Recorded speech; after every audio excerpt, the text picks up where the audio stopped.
kita tetap mau belajar satu lagu baru. Lagu yang selalu mengingatkan kita bahwa janji Tuhan iya dan amin. Bahwa janji Tuhan adalah yang setia untuk setiap kita. Amin. Amin. Kala ku hampirimu, sujud di altarmu, menyembahmu Yesus. Hadiratmu mengubah hidupku. Segala rencanaku ku serahkan padamu. Ku pegang janjimu, kau kan selalu menjagaku sepanjang umur hidupku.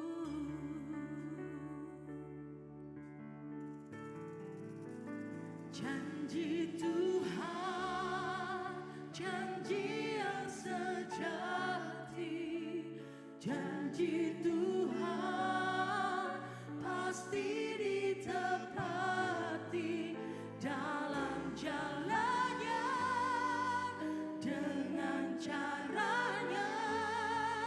Ku tak kuati segala yang akan terjadi. Ku tahu pasti Engkau menyertai. Ku tahu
janji yang pasti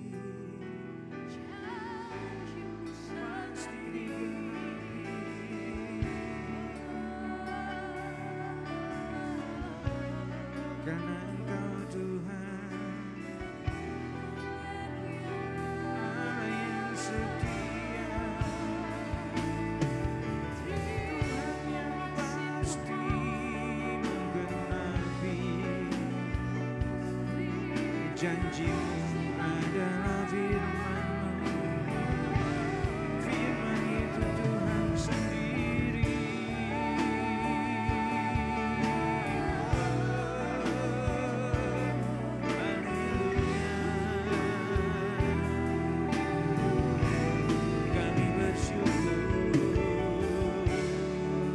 Kami bersyukur punya Tuhan yang menepati janji-Nya, punya Tuhan yang adalah firman sendiri. Ketika firman itu keluar dari mulut-Mu, tidak akan kembali dengan sia-sia. Firman itu akan bekerja, firman itu akan menolong, firman itu akan menguatkan, dan firman itu akan menuntun kami. Terima kasih Tuhan, karena itu kami mau dengar-dengaran akan firman-Mu. Urapi hamba-Mu, urapi kami semua. Kami siap dengarkan firman-Mu. Kita yang siap bersama, kita katakan amin, haleluya. Kita deklarasikan firman Tuhan 2, 3. Aku percaya firman-Mu berkuasa, aku percaya firman-Mu dapat merubah seluruh hidupku. Aku percaya firman-Mu adalah Allah sendiri, siap untuk menerimanya dan melakukannya dalam nama Yesus. Amin. Silakan duduk semuanya. Matius 13 ayat 1 sampai dengan ayat yang ke-8. Saya 1, Bapak Ibu 2, 8 bersama-sama. Oke. Demikian firman Tuhan. Pada hari itu keluarlah Yesus dari rumah itu dan duduk di tepi danau. Saudara 2, 3.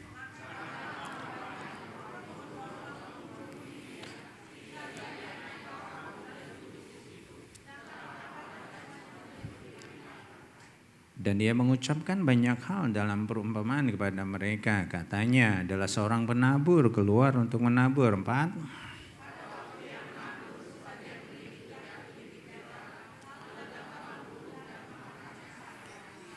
Lima, sebagian jatuh di tanah yang berbatu-batu yang tidak banyak tanahnya. Lalu benih itu pun segera tumbuh karena tanahnya tipis. 6.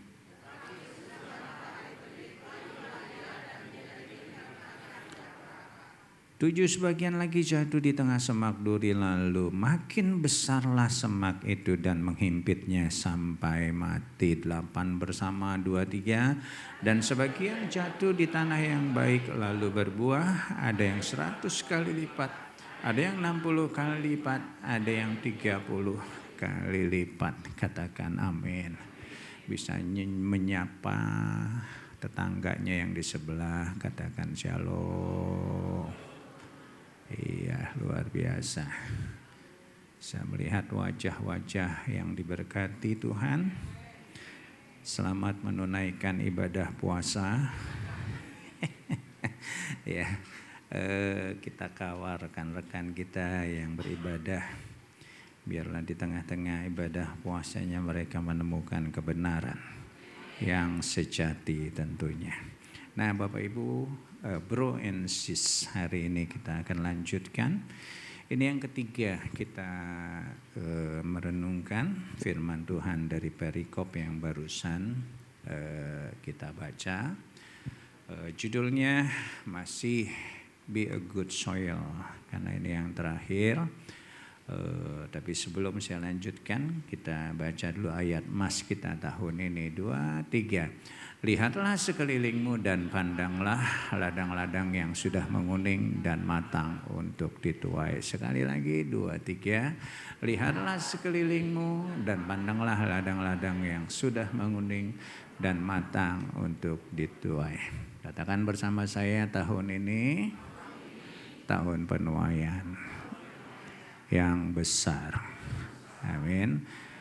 Keadaan gak kondusif untuk mendukung kita hidup jauh lebih diberkati. Tapi saya bersyukur kita diberikan tema yang menerobos keadaan bahwa tahun ini adalah tahun penuaian. Walaupun kelihatan sulit, tapi saya tidak mau hidup karena apa yang saya lihat, tapi saya mau hidup apa yang saya imani, yang saya percaya. Doa saya, saudara juga seperti itu. Yuk kita lihat janji Tuhan. Janji Tuhan pasti digenapi. Lupa baru soalnya lagunya. Janji yang sejati. Keren ya. Janji Tuhan adalah janji yang sejati, pasti digenapi dalam kehidupan kita. Janjinya adalah janji yang hidup. Janjinya adalah firman Tuhan. Dan firman itu adalah Tuhan sendiri. Kayaknya udah komplit banget ya. Udah spesial kita pakai telur. Nah kita akan lanjutkan. Kita sudah belajar di Orlen, saudara ada di sana. Ya ada 4 macam tanah. Yang merupakan gambaran hati kita. Jadi kalau saya ke depan bicara tentang tanah, itu bicara tentang hati kita, hidup kita. Ya ada 4 macam. Yang pertama adalah tanah di pinggir jalan. Ini tanah yang nggak bisa ditumbuhi oleh yang namanya benih. Karena tanahnya keras. Jadi sebelum bertumbuh firman Tuhan dikatakan bahwa firman itu dipatok burung, saudara. Jadi dalam penjelasannya dikatakan si jahat mengambil firman itu. Nah ini menggambarkan orang yang dengerin firman tapi hanya sekedar dengerin lewat begitu saja tanpa mampir di hatinya. Yang kedua adalah tanah yang berbatu-batu. Nah, doa saya enggak ada tanah yang seperti ini di dalam hati kita. Kita singkirkan batu-batu ini.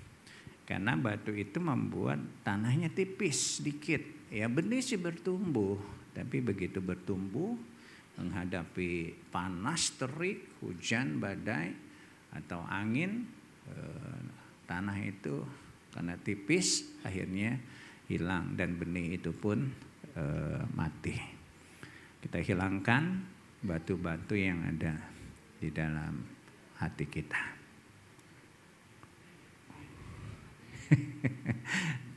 Kayaknya puasa semua ya. Nah yang ketiga itu tanah yang sebenarnya bagus tanahnya karena dia bertumbuh benih itu, tapi membiarkan ada tumbuhan lain yang tumbuh yaitu semak duri.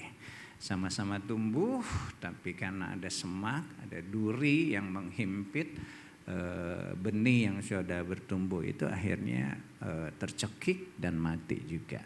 Nah ini bicara tentang kehidupan kita. Kita punya firman dan kita dengarkan firman itu. Dan mungkin sudah bertumbuh tapi karena kita hidup khawatir melihat sekeliling kita, melihat keadaan kita, melihat masa depan. Hari ini firman Tuhan juga berkata, jangan kamu khawatir. Katakan amin. Yuk kita nikmati kehidupan ini. Aduh Pak, gimana besok? Gimana besok? Kesusahan sehari cukuplah untuk sehari. Besok urusan besok. Whatever will be, will be. Tapi yang kita tahu ada Tuhan yang bersama-sama dengan kita. Yang turut campur di dalam kehidupan kita. Jadi intinya adalah Anda bisa memiliki benih yang hebat, yang luar biasa. Apalagi kita anak-anak Tuhan, kita sudah ditaruh satu benih yang luar biasa, yaitu kehidupan yang kekal. Kita memiliki benih yang berbeda, yaitu firman kebenaran yang begitu luar biasa. Tapi yang terpenting adalah dari semuanya, yuk kita harus memiliki hati seperti tanah yang subur. Jadi ketika firman itu datang, benih itu bertumbuh dan menghasilkan buah-buah. Ada yang 100 kali lipat, ada yang 60 kali lipat, ada yang berapa? Sacap sudah 30 kali lipat. Nah, kita pilih yang mana? Kalau saya ditanya, ya namanya orang pengennya yang banyak ya. Tapi tergantung saudara. Apa sih yang menentukan besarnya tuaian? Jadi yang keempat adalah good soil atau tanah yang subur. Mendengarkan firman Tuhan, mengerti sehingga berbuah. Seperti dikatakan dalam ayat yang ke-8. Dan sebagian benih itu jatuh di tanah yang baik lalu berbuah. Ada yang 100 kali lipat, ada yang 60 kali lipat, ada yang 30 kali lipat. Nah, pilihan ada di tangan kita masing-masing. Yuk kita pilih yang maksimal. Nah, karena itu hari ini kita mau belajar apa sih yang menentukan besarnya tuaian. Yang pertama dikatakan di dalam ayat yang ke-8. Barusan sudah saya bacakan. Di sana dikatakan sebagian jatuh di tanah yang baik lalu berbuah. Ada yang 100 kali lipat, ada yang 60 kali lipat, ada yang 30 kali lipat. Ayat 23-nya dijelaskan yang ditaburkan di tanah yang baik adalah orang yang mendengar firman Tuhan itu dan mengerti, dan karena itu ia berbuah. Jadi yang pertama, tuaian yang akan kita alami ke depan itu tergantung seberapa jauh pengertian kita akan firman Tuhan. Ini yang pertama. Saudara dan saya, kita manusia diciptakan dengan memiliki akal dan pikiran. Nah, karena itu manusia itu selalu berusaha mencari sesuatu yang belum dia ketahui, termasuk yang rahasia, yang tersembunyi. Nah, itulah sifat manusia. Bahasa kerennya, bahasa zaman sekarang, manusia itu kepo. Katakan bersama saya, kepo. Bahasa Inggrisnya kepanjangannya keren, saudara. Knowing every particular object. Itu kepo, saudara. Keren ya bahasa Inggrisnya. Tapi kalau sekarang kita dengerin kata kepo kayaknya negatif gitu ya, saudara ya. Mau tahu urusan orang aja, kira-kira gitu, saudara ya. Nah, kalau saya ganti kepo itu kepanjangannya adalah kenapa kita kepo? Karena ente punya otak. Karena kita punya otak. Ya kan tadi saya katakan bahwa karena kita manusia naturnya itu memiliki pikiran, memiliki akal. Jadi kita selalu pengen tahu. Nah, bapak-bapak sering mendengar pertanyaan kayak gini nih. Mau pergi kemana? Ngapain? Sama siapa? Pulang jam berapa? Nah, kalau yang nanya sampai panjang begitu, itu jangan berpikir yang nanya itu kepo. Tapi pikirnya positif. Bahwa yang nanya itu sedang peduli.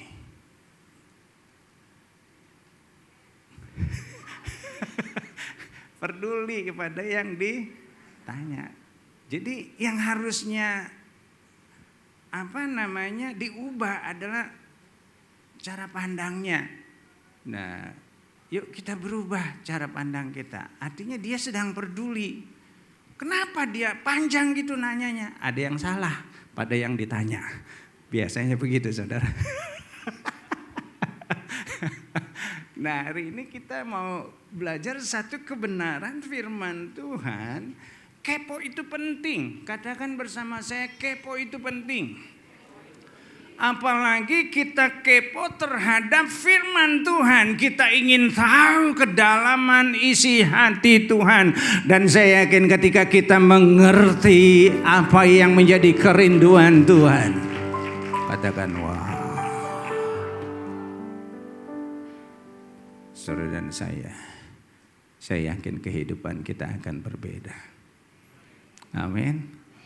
Katakan bersama ya saya, rindu itu berat. Engkau tidak sanggup menanggungnya. Nah coba yuk kita ekspresikan kerinduan kita. Untuk apa? Menggali firman Tuhan. Begitu ngomong firman langsung diam. Ya. Ayo kita ekspresikan kekepoan kita untuk apa? Untuk firman-Nya. Samuel, tidak ada satu pun firman Tuhan yang dia biarkan gugur. Ketika mendapatkan firman, dia terus berusaha untuk mengerti lebih dan lebih lagi. Kaleb umur 40 tahun dia menerima satu firman janji Tuhan bahwa dia akan mendapatkan warisan, dan umur 85 tahun dia masih ingat firman Tuhan itu, dan dia katakan kepada Yosua, bukankah Musa telah berjanji? Enggak sia-sia penantiannya. Dia mendapatkan warisan sebuah gunung yang begitu luar biasa. Yosua ketika Tuhan berkata, janganlah engkau lupa memperkatakan kitab Taurat ini dan merenungkannya siang dan malam, bertindaklah hati-hati di dalamnya, maka perjalananmu akan berhasil. Yosua lakukan itu dan dia bisa memasuki tanah perjanjian. Dan Daud, kenapa dia jadi satu pribadi yang luar biasa? Mazmur 1 ayat 1 dia berkata, berbahagialah orang yang kesukaannya adalah Taurat Tuhan dan merenungkannya siang dan malam. Maka ia akan menjadi seperti pohon yang ditanam di tepi aliran air, yang menghasilkan buah pada musimnya dan tidak layu daunnya. Apa saja yang diperbuatnya berhasil. Ada korelasi saudara antara bagaimana kita merenungkan firman Tuhan dengan tuaian, dengan keberhasilan. Nah karena itu coba lihat kiri kanannya, kepo terhadap firman Tuhan. Katakan amin. Ya, saya yakin ada sesuatu yang luar biasa. Seorang hamba Tuhan namanya Billy Graham. Tetangga saya waktu tinggal di Pasar Lama. Nah apa yang dia katakan? Dia berkata dia setiap hari membaca 5 pasal kitab Mazmur. Dan 1 pasal kitab Amsal. Selain itu dia membaca 1 kitab Injil dalam 1 minggu, belum termasuk kitab-kitab yang lainnya. Dan dia berkata dia mendapatkan satu pengertian yang luar biasa yang membuat kadang-kadang dia terkagum-kagum akan firman Tuhan. Tapi di ujungnya dia berkata, salah satu hal yang paling dia sesali adalah bahwa saya ini kurang banyak belajar. Udah baca ayat kayak gitu dia bilang masih kurang banyak belajar. Dan dia lanjutkan, seandainya saya ini lebih banyak belajar firman Tuhan dan tidak terlalu banyak khotbah kayak pendeta Johardi. Ya. Dia berkata, kehidupan saya jauh lebih berbeda dengan apa yang saya alami. Udah berhasil jadi orang yang dikagumi 60 tahun berturut-turut di Amerika, bukan di Pasar Lama. Tapi dia masih berkata, masih kurang menggali firman Tuhan. Itu satu pribadi yang luar biasa. Dan saya mau katakan hari ini, ketika kita lakukan itu, ada perkara-perkara ilahi yang akan terjadi dalam kehidupan kita. Tepuk tangannya kalah sama orang puasa.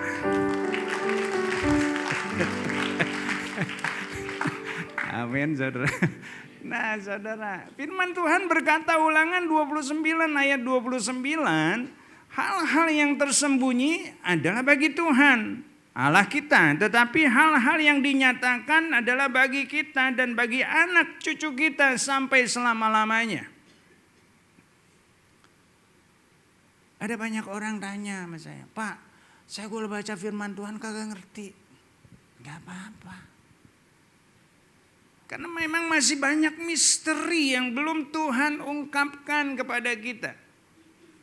Karena itu saya tulis, misteri Allah akan tetap menjadi rahasia Allah. Yang hanya perlu kita lakukan adalah kita terus menggali firman Tuhan. Menggali, dan menggali.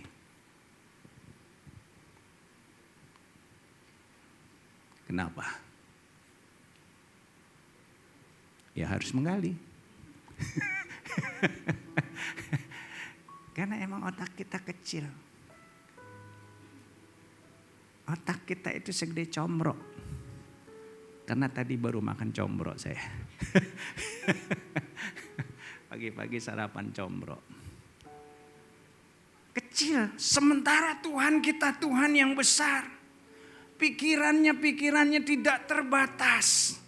Tuhan kita Tuhan yang tidak ada batasnya. Sementara otak kita kecil. Enggak bisa semua. Tapi jangan berhenti menggali. Karena firman-Nya berkata, hal-hal yang tersembunyi bagi Allah. Dan ada hal-hal yang dinyatakan buat saudara, buat kita semua. Dan itu terlalu cukup untuk menunjang kehidupan yang maksimal. Katakan amin. Nah, otak kita terlalu kecil. Dan Tuhan menyatakan juga bertahap sesuai dengan proses kedewasaan pertumbuhan iman kita. Waktu saya kecil, saya sering gak ngerti obrolan orang tua, saudara. Karena beda umur. Tapi begitu saya dewasa, beda, saudara. Anak saya yang kagak ngerti omongan saya. Karena bertahap. Nah karena itu kalau kita bertumbuh dewasa, saya yakin semakin hari yang dulu kita enggak ngerti, Tuhan akan berikan pengertian kepada kita lebih lagi. Kok enggak amin? Lapar ya? Katakan haleluya. Tepuk tangan dong. Nah, hari Jumat kemarin saya kersel di rumah Ibu Kusuma Pak Irwan. Ibu Kusuma bersaksi, adiknya operasi tulang ya, tulang pinggul, paha ya, kira-kira gitu saudara. Udah mau dioperasi, ditunda saudara. Kenapa? Giginya bolong ya? Apa? Matanya kenapa? Oh, jadi ditunda ya? Ditunda jadinya ya? Langsung? Oh gitu. Yang kemarin ditunda apa? Hah? Gua salah dengar kalau gitu.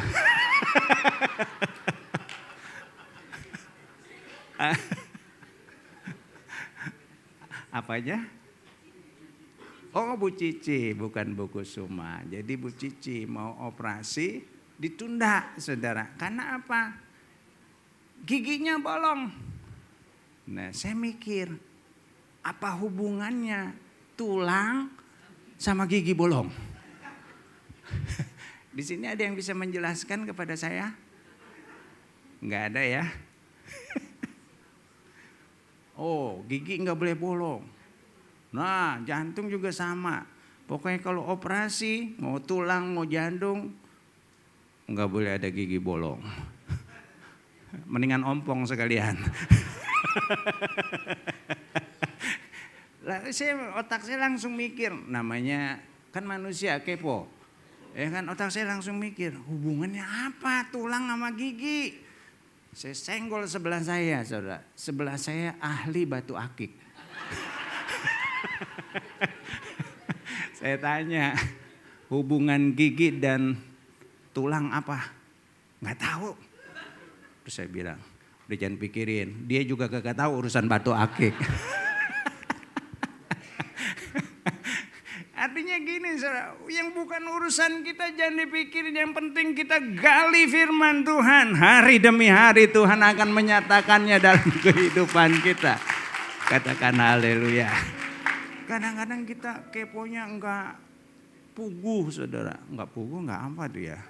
Susah diterjemahinnya, itu bahasa Ibrani soalnya. Jadi enggak jelas, saudara.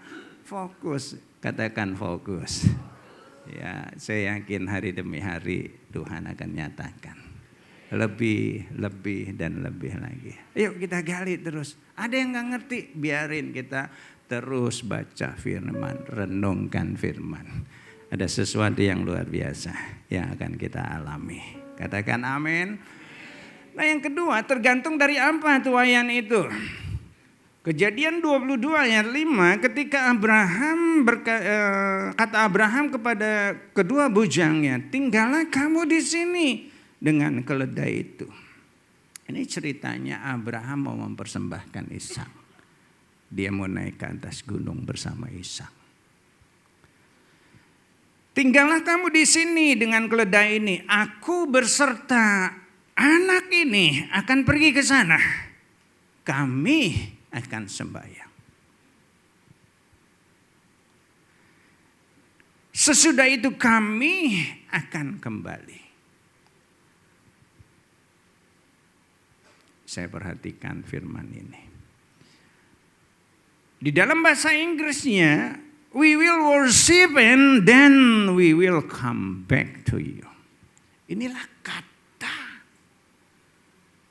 worship atau penyembahan yang pertama yang tercatat di dalam Alkitab.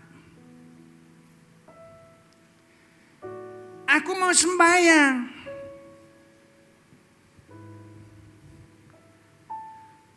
Sementara dia sembahyang, dia sedang melakukan kehendak Allah. Artinya adalah bahwa penyembahan itu, sembahyang itu, ibadah itu tidak boleh terlepas dari yang namanya ketaatan. Abraham, dia ibadah. Abraham, dia sembahyang. Enggak terlepas. Dua-duanya harus berjalan seiring. Maka yang kedua, nanti kita lihat. Obedience. Seberapa besar ketaatan kita untuk melakukan firman-Nya, itulah yang akan menentukan tuayan yang akan kita terima. Kata worship bahasa Yunaninya adalah proskuneo, yang artinya adalah secara harfiah artinya adalah seperti anjing yang menjilat tuannya. Dalam cerita Alkitab ada cerita perempuan Kanaan dalam Matius. Dalam kitab Markus disebutnya perempuan Serofinesia. Dikata-katain anjing, nggak layak. Makanan yang harus diberikan kepada umatku diberikan kepada anjing. Tapi perempuan itu berkata,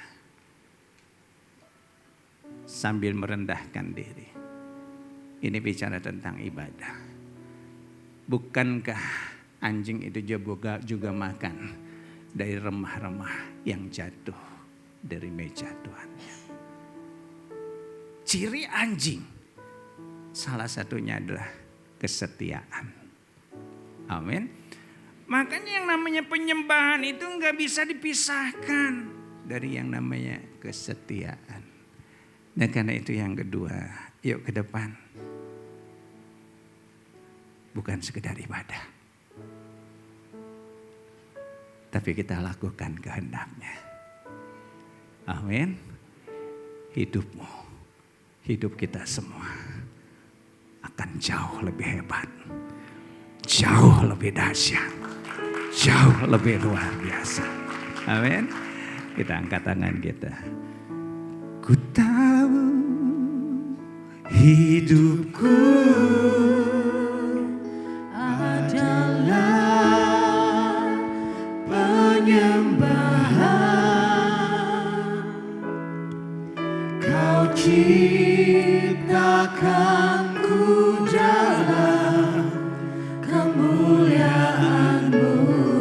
Katakan ku tahu Tuhan. Ku tahu hidupku berharga di mata-Mu. Segenap hidupku persembahkan. Ku tahu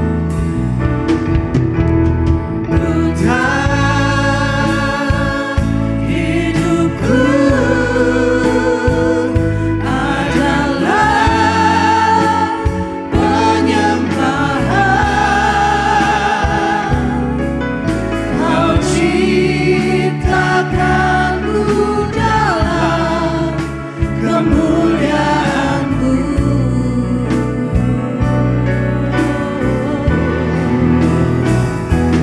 Ku tahu hidupku berharga di mata-Mu. Segenap hidupku persembahkan. Katakan amin. Yang kedua, setia. Apa itu setia? Setiap tikungan ada. Bukan ada gebetan. Setiap tikungan. Di setiap persoalan, di setiap masalah kita, ada Tuhan yang kita sertai. Amin. Kita nggak andalkan yang lain. Sekali Yesus, tetap Yesus. Nggak akan pindah ke lain hati. Emang kopi. Kalau disuruh merupakan Tuhan Yesus, bilang sama orang yang suruh lupain. Aku harus ke kantor kelurahan dulu. Bikin surat keterangan tidak mampu. Katakan keren. Katakan be. Nah, satu kali ada seorang anak. Maaf ya, bukan bermaksud menyinggung. Saya menyinggung diri saya sendiri sambil pegangin rambut. Pak, kok rambut papa makin lama makin jarang? Nah, si bapaknya itu langsung sudah. Nah, ini kesempatan gue mau nasihatin ini anak. Ini anak bandel banget. Kamu tahu kenapa rambut papa jarang? Rambut papa itu akan rontok satu sekali kamu bandel. 2 kali kamu bandel, rambut papa akan rontok 2 dan seterusnya. Makanya jarang nih rambut papa. Makanya kamu jangan bandel. Oh gitu ya Pak. Pantesan kata dia. Aku ngerti sekarang. Kenapa engkong botak?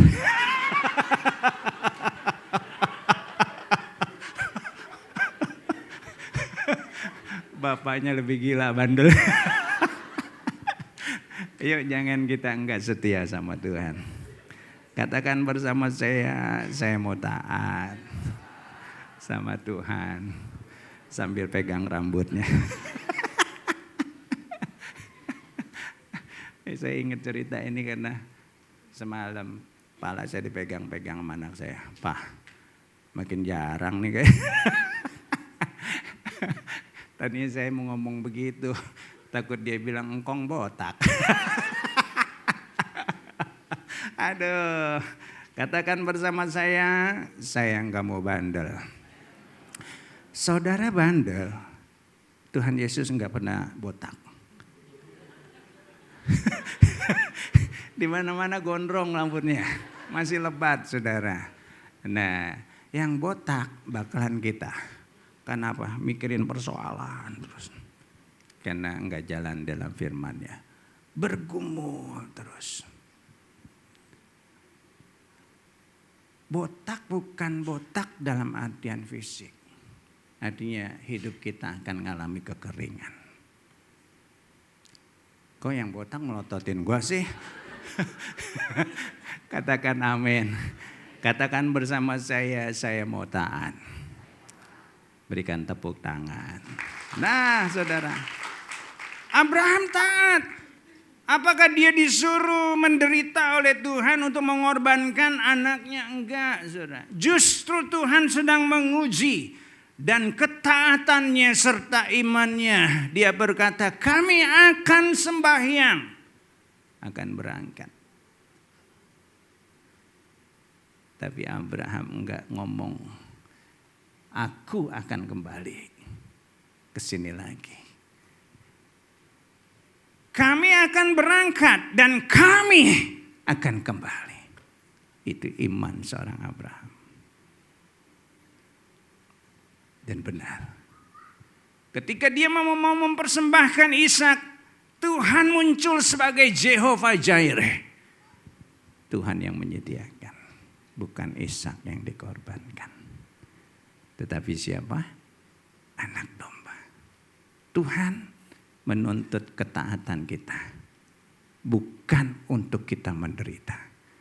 Tetapi dia ingin memberkati kita.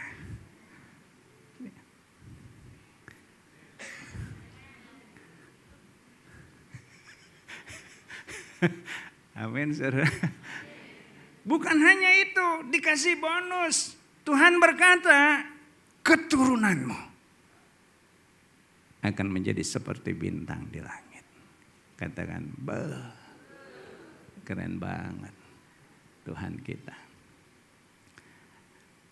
Ishak taat anaknya. Dan ketika dia taat di tanah kering sekalipun, jangan pergi, tinggal di sini. Ishak tetap diberkati, bahkan semakin kaya. Daud seorang yang berkenan di hati Tuhan. Karena Kisah 13 ayat 36 firman-Nya berkata, orang yang melakukan kehendak Bapa pada zamannya. Nah, karena itu doa saya, perkataan yang seperti ini dikatakan Tuhan kepada kita semua. Enggak pede. Doa saya, perkataan yang tadi, inilah orang yang melakukan kehendakku pada zamannya. Itu diperkatakan kepada saudara, kepada kita semua. Katakan amin.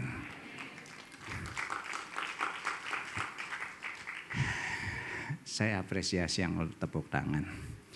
Yang lain kayak berat banget ya. Sekali lagi tepuk tangan dong. Nah saudara, yuk kita belajar. Yang ketiga saudara. Nah ini belum selesai. Firman Tuhan tidak hanya untuk diketahui dan dimengerti, tetapi untuk dilakukan agar menghasilkan buah. Ya, ada satu quote dikatakan, satu ketaatan itu lebih baik dari 100 khotbah atau ribuan khotbah atau jutaan khotbah. Semua sia-sia tanpa ketaatan. Karena itu ya mau gak mau kita harus jadi pribadi-pribadi yang taat. Yang senada dengan itu dikatakan apa? Jalan ketaatan adalah jalan berkat. Tuhayan saudara. Ketika kita taat pasti ada berkatnya. Katakan amin. Yang ketiga saudara, Yeremia 17 ayat 7. Diberkatilah orang yang mengandalkan Tuhan dan menaruh harapannya pada Tuhan. Ia akan seperti pohon yang ditanam di tepi aliran air, yang merambatkan akar-akarnya ke tepi batang air dan tidak mengalami datangnya panas terik. yang daunnya tetap hijau, yang tidak khawatir dalam tahun kering dan tidak berhenti menghasilkan buah. Nanti akan saya jelaskan. Yang ketiga, sebesar apa buah tuaian yang kita terima tergantung level iman kita. Seberapa besar kepercayaan kita kepada Tuhan. Ketika kita menghadapi ujian. Ujian tidak akan pernah berhenti dari kehidupan kita. Ibrani 11 ayat 1 dan selanjutnya, di sana bicara tentang pahlawan-pahlawan iman dengan segala pergumulan mereka, cobaan, ujian yang mereka hadapi, dan mereka lulus. Mereka tercatat di dalam firman Tuhan. Namanya terus disebut. Nah, hari ini kita mau mengalami tuaian seperti mereka. Yuk kita naikkan level iman kita. Kalau hari ini saudara berkata, Pak, banyak ujian, banyak cobaan yang saya alami. Jangan berhenti percaya kepada Tuhan. Aminnya penuh persoalan. Aminnya udah sesak napas kayaknya. Katakan bersama saya, cobaan memang banyak. Kalau sedikit namanya cobain.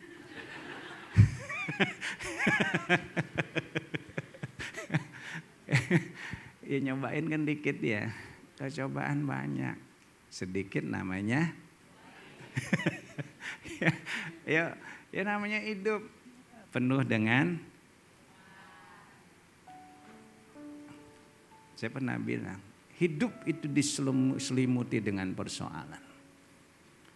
Kalau diselimuti wijen, namanya di Tangerang keren, kue maco. Ya, kalau diselimuti wijen namanya onde, saudara. Ya namanya hidup ya banyak persoalan. Tapi ada satu yang bisa mengatasi semua itu. Kita naikkan level iman kita. Saya yakin ada hal-hal yang luar biasa yang akan terjadi dalam kehidupan kita. Satu lagi boleh ya saudara ya? Enggak boleh juga, belum kelar kan? Nah, ya arti tadi Yeremia 17 ayat 7 dan 8, diberkatilah orang yang mengandalkan atau trust. Mengandalkan siapa? Tuhan, yang menaruh harapnya kepada Tuhan. Hope. Nah ini arti iman. Iman adalah dasar dari segala sesuatu yang kita harapkan. Bukti dari segala sesuatu yang gak kita lihat. Persoalan banyak. Masalah banyak.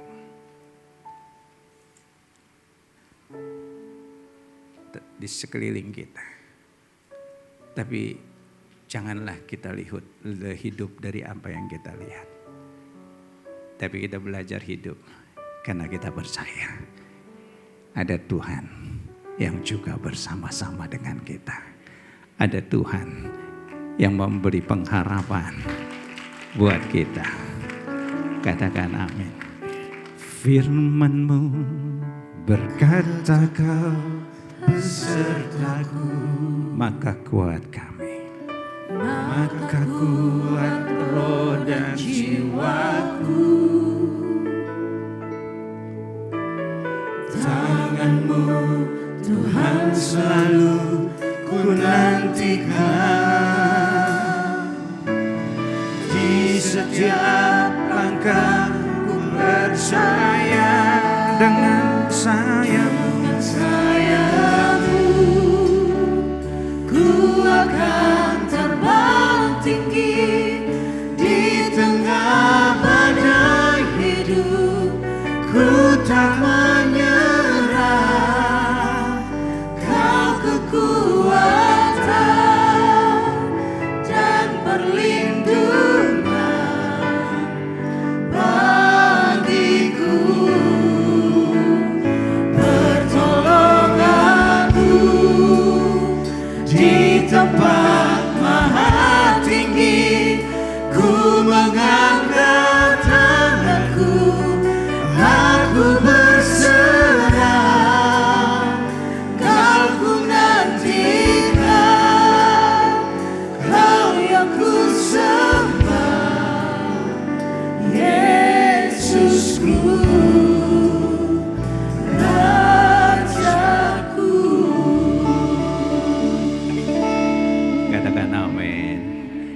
kita terbang tinggi bersama Tuhan. Amin. Persoalan boleh ada, masalah boleh ada. Yang keempat, saudara, yang terakhir. Tadi hampir terakhir. Ini yang keempat. Matius 24 ayat 12. Di sana dikatakan, dan karena makin bertambahnya kedurhakaan. Saya baca, kedurhakaan itu artinya apa sih dalam bahasa Inggris? Banyak terjemahan. Kefasikan, kejahatan, ketidakadilan. Semakin bertambahnya kedurhakaan, maka kasih kebanyakan orang semakin dingin. Tapi buat anak-anak Tuhan, buat gereja Tuhan, biar sekeliling kita semakin rusak, kasih kita nggak boleh berkurang-kurang. Kasih kita semakin hangat, kasih kita semakin panas. Yang mau katakan, yang mau berikan tepuk tangan buat Tuhan, katakan wow. Ya, semakin egois orang, semakin susah, semakin egois. Tapi hari ini kita diajarkan satu firman Tuhan yang ke depan, biarlah cinta kita terhadap Tuhan enggak berkurang. Kita mengatakan cinta Tuhan. Tuhan berkata, apa yang kau lakukan terhadap sesamaku, sesamamu, itu engkau lakukan untuk aku. Artinya melalui kita mencintai sesama. Yuk dari keluarga kita cintai. Jangan berkurang-kurang cintanya, tapi bertambah-tambah. Amin. Walaupun keadaan sulit, walaupun terbatas. Nah saudara, Yesus pernah mengalami satu keterbatasan ketika dia mau memberikan makan 5.000 orang. Cuma ada 5 roti, 2. Murid-muridnya berkata, mana cukup. Tapi Yesus berkata, beri makan mereka. Ketika belas kasihan itu muncul, tergeraklah hatinya oleh belas kasihan yang terbatas. Bisa menjadi banyak tuaian. Dan saya yakin, saudara, jangan lihat keterbatasanmu. Miliki hati yang suka memberi. Itu bagian dari kata cinta kita kepada sesama. Amin. Enggak akan pernah kekurangan. Akan bertambah-tambah. Kau enggak tepuk tangan. Amin, saudara. Yuk, jangan lihat kekurangan kita. Walaupun kurang, jangan batasi. Dan jangan menunda kebaikan, saudara. Amsal 3 ayat 27-28, janganlah menahan kebaikan daripada orang-orang yang berhak menerimanya. Oke, saya senang melayani jemaat yang jam 2, saudara. Mereka diberkati karena saudara. Persembahan saudara, sebagian besar kita berikan untuk melayani mereka. Karena mereka butuh. Dan mereka bersuka cita. Amin. Tuaian makin banyak. Tahun lalu rata-rata 350. Sekarang kemarin minggu pertama bulan Februari 460 saudara. Keren. Ya. Karena apa? Mereka menemukan cinta, kepedulian di tempat ini. Maka yang keempat, love. Katakan bersama saya, love. Matius 9 ayat 35-39. Dalam pelayanannya, belas kasihan seringkali menjadi alasan kenapa Yesus melakukan mukjizat. Dan saya yakin juga ketika ada belas kasihan di dalam diri kita, Tuhan gak ragu untuk menyatakan mukjizatnya kepada kita. Kita hidup bukan hanya untuk diri kita sendiri, kita hidup untuk Tuhan. Yang kita nyatakan melalui bagaimana kita mengasihi sesama kita. Amin, saudara. Kok gak berdiri? Udah selesai. Ya, kita mau perjamuan kudus, kita siapkan hati kita. Pujian dan syukurku ku bawa padamu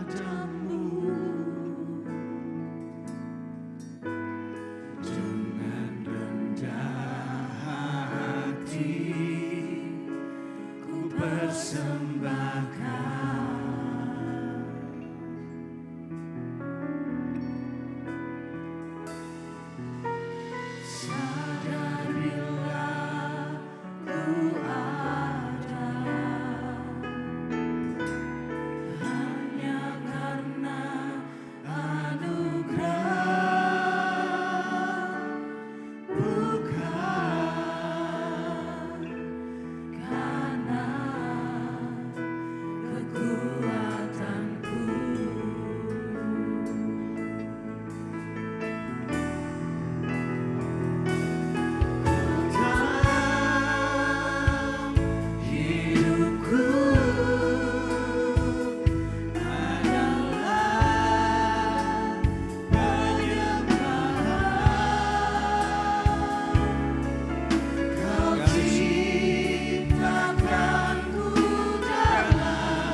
persembahkan.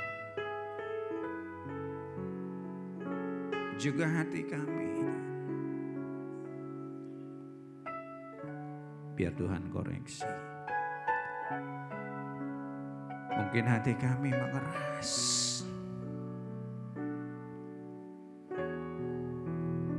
hari ini kami mau gali, biar gembur kembali. Kami mau singkirkan batu-batu kekecewaan, kepahitan.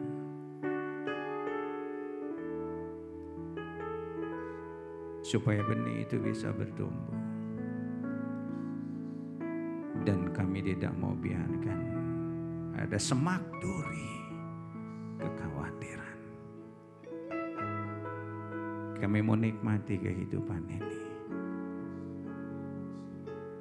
Kami cari Tuhan lebih dulu. Yang lain, persoalan kami, masalah kami serahkan kepada Tuhan. Karena Tuhan, Engkau sudah berkorban banyak buat kami. Engkau juga pasti akan siap untuk menyelesaikan, menyingkirkan setiap persoalan yang kami hadapi. Tubuh dan darah-Mu, Tuhan, itu janji-Mu, janji bukti ketaatan, kesetiaan-Mu pada kami. Dan kami juga mau berlaku setia kepada Tuhan.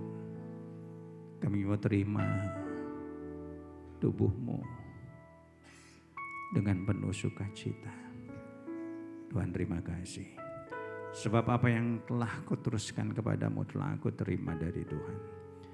Yaitu bahwa Tuhan Yesus pada malam waktu Ia diserahkan, Dia mengambil roti, mari angkat roti. Dan sesudah itu Ia mengucap syukur atasnya, Ia memecah-mecahkannya.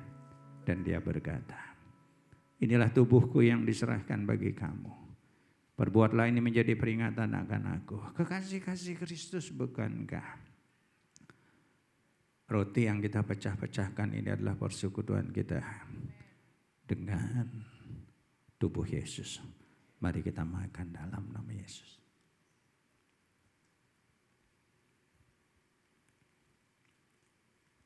Demikian juga Dia mengambil cawan sesudah makan. Mari angkat cawan.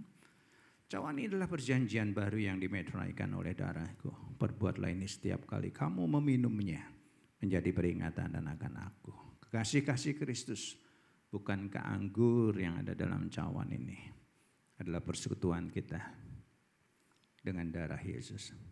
Mari kita minum dalam nama Yesus.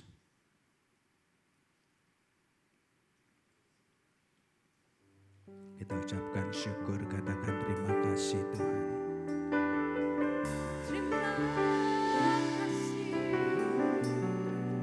Terima kasih Tuhan.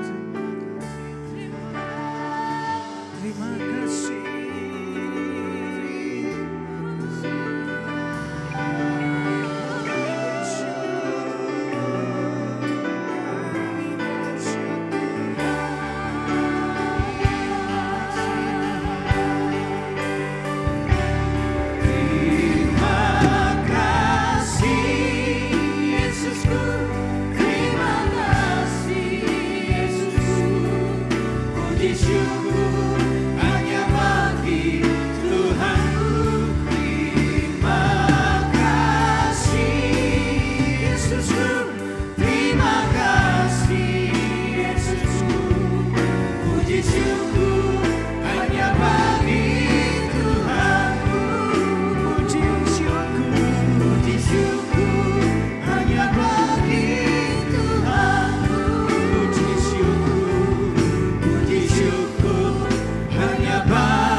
Berkati anak-anakmu, pekerjaan usaha mereka, kesehatan pribadi, bebas pribadi, sekolah kuliah anak mereka, juga mereka pribadi Tuhan. Terima kasih, yang terbaik terus Kau berikan di tengah-tengah keadaan yang sulit seperti ini. Perlindungan, pemeliharaan, penjagaan-Mu menyertai mereka.